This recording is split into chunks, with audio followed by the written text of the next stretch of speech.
The New York Knicks. Carmelo Anthony was asked about waiving his no-trade clause potentially this summer, the Knicks, if they don't get a top free agent, and he said, S-H-I expletive, I don't know if I'm going to be on this team any longer. Justin, what's going on with the Knicks? I don't know, man. There's so many rumors and theories running around it. One that I've heard is because Frank Isola and a few other people had said that there was a 3-team deal, Cleveland Cavaliers, Boston Celtics, and the New York Knicks. And Carmelo would have had to waive his no-trade clause, but basically Kevin Love ends up in Boston. Boston sent some players and picks to Cleveland, or I think Melo goes to Cleveland, and Boston sends another player along with him. And then people were speculating that LeBron, who was tweeting about somebody making mistakes and having to live with it, was actually directing that at Carmelo. Now, Carmelo seemed like a much different person after the deadline, so maybe there was some truth to those rumors. Maybe Melo was going to go to Boston. I don't know what the actual foundation of that deal was, but maybe there's something there.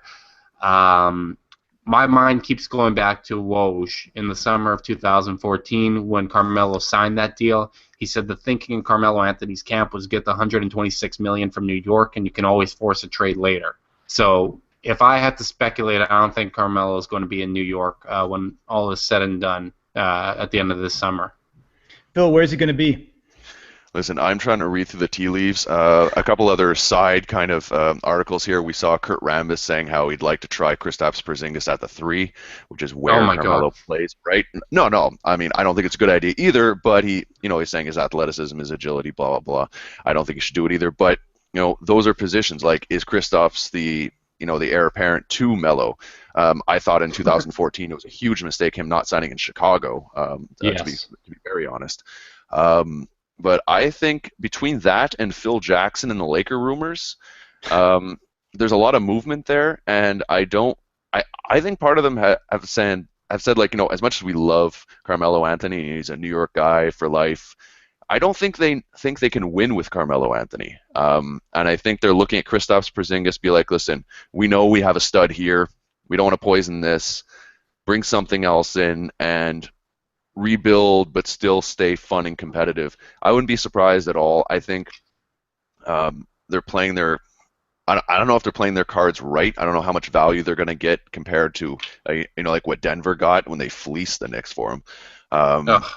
Oh, it was such a good deal. And the Knicks could have just waited till the summer. The Knicks could have just waited till the summer and got Knicks don't want to wait for anyone. James Dolan wants things now. But yeah, I think he's gone. I think the Cleveland trade should have happened. I think all in all, I would have really liked, although it would have forced LeBron to play his dreaded power forward maybe. But at the same point, I think he needs to get out of there. I can see him in a lot of different teams. I just think it's as much he wants to get out of there, but I think he's reading the tea leaves too. I think the Knicks are maybe wanting to go into a less like we feel pressure to win right now and we want to build this properly mode. Yeah. Justin, who's coaching that team next year? Oh, man, that is a great question. It should be Kurt Rambis, I'll say that. And, Phil, you mentioned not being able to win with Carmelo Anthony. I don't think the Knicks are ever going to win with James Dolan. I think that's the biggest problem there. But you can't trade Rowan, right? No, you can't. You can't. And unfortunately for Knicks fans, I think they're just in a terrible position because of that. God, if I had to guess who... It depends if Phil Jackson stays. Like you never know what Phil's going to do, and if he wants to keep running the triangle, I'm sure they're going to make a big push for Luke Walton. Phil offered to coach home games next year, which if the organization is as big of a disaster as people perceive it to be, that's going to happen, which would just be amazing from a comedy standpoint. But I think Luke Walton would be a good candidate there. If they were smart, I think they'd go after Tom Thibodeau. Thibodeau has said like he would basically kill his mother to coach the Knicks. That's his absolute dream. So or David Blatt maybe with a Euro connection with Kristaps.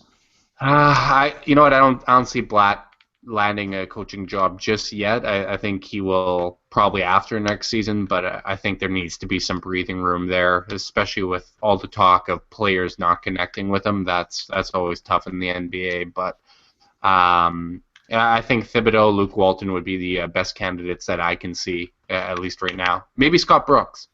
Phil, I mean, you were talking about building around Porzingis, either at the 3 or the 4 spot. If you were the GM, Phil Jackson, the squad, who would you bring in to complement Kristaps?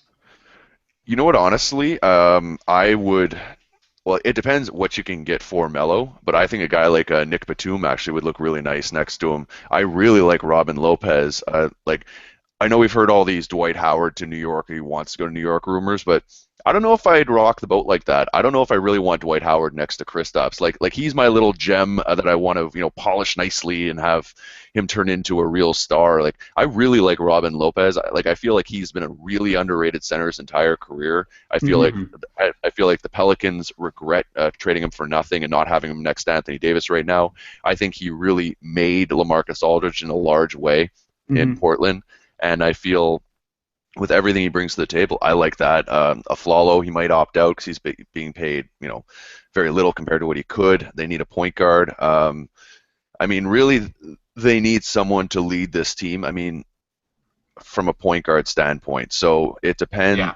Like if we're talking free agents, I don't think there's some big names. Like I wouldn't really rock the boat with any big guys who are going to steal attention. I think a guy like Nick Batum is really smart, and if you can trade Melo for someone to shore up your point guard position, I think that looks good. Justin, next year, I mean, what's the one thing you would change for these guys besides James Dolan? Point guard would be a big one. I think going after Mike Conley in free agency would be good. Real equal opportunity point guard, veteran, plays good defense. I think in terms of a fit next to Porzingis, I don't know if Phil would agree with this, but I think long term I'd love to see Porzingis play at center. I think Robin Lopez is a great fit for the time being, but being able to play 5 out, I think he does have a lot of defensive potential, someone that can space the floor and have a defensive impact almost like an Ibaka. And if you could have 2 of those guys, even an Ibaka would be great next to him. And just play a 5-out spacing offense, have a point guard like a Conley that can really distribute the ball, make sure everyone's getting their touches. You can almost mimic what Golden State does with its death lineup, where everybody can hit the 3, except with real size, which I think is really exciting, and I think that's the way to pull Kevin Durant from OKC and pull that front court. Oof. Not going to happen. Maybe. The wheels are turning in the trade world.